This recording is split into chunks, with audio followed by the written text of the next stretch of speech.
If you like your driving to be a bit more high-tech than this, the last few years has seen an influx of Japanese supercars stacked full of gizmos.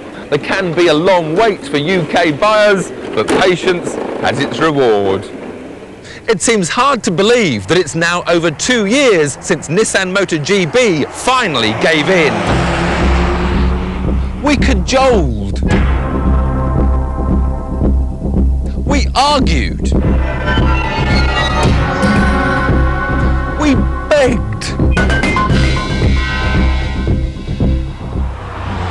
And eventually they brought their wonderful Skyline GTR to Britain.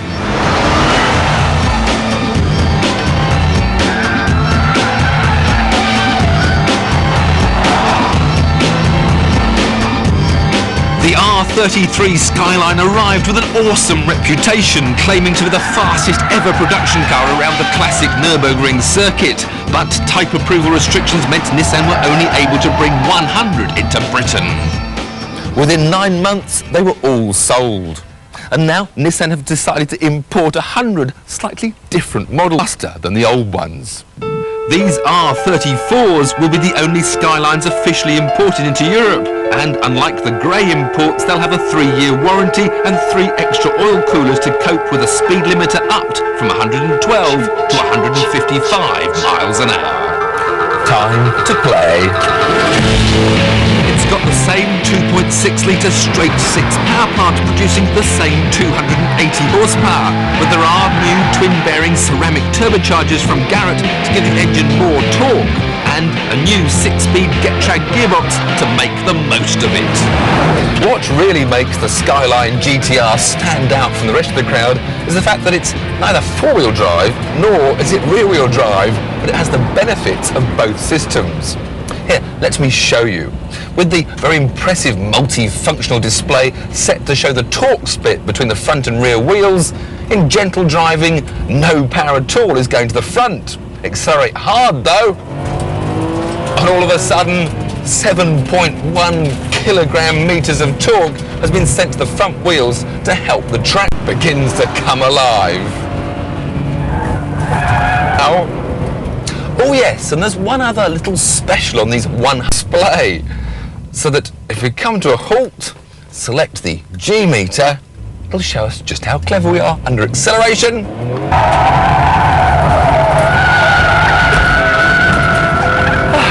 I think that gave it something to think about. But the GTR wasn't intended to be just another lightweight racer. It wants to be considered as a genuine all-rounder. Built at a solid 1,600 kilos, it's certainly more BMW M5 than Porsche 911. So, will its road manners be as impressive as its on-track performance? Out on the public roads, it's suddenly far more important to keep your eyes on the speed meter rather than the G meter, because whatever gear you're in, the Skyline provides rib-crushing acceleration.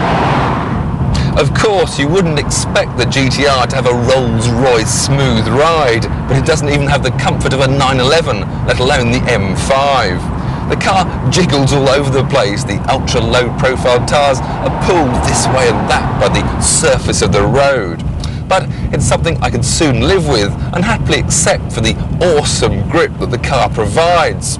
And the GB cars have a little bit of extra comfort because the racing seats are clad in Connelly leather to comfort you. But perhaps the most important test for a car with a price tag of about £54,000 is whether or not it can hold its head high amongst what is, after all, a pretty classy field. It accepts the clubs. The question is, will the club accept the car? I certainly think it should, and if it doesn't, I'll just have to do a power sliding demonstration on the 18th green.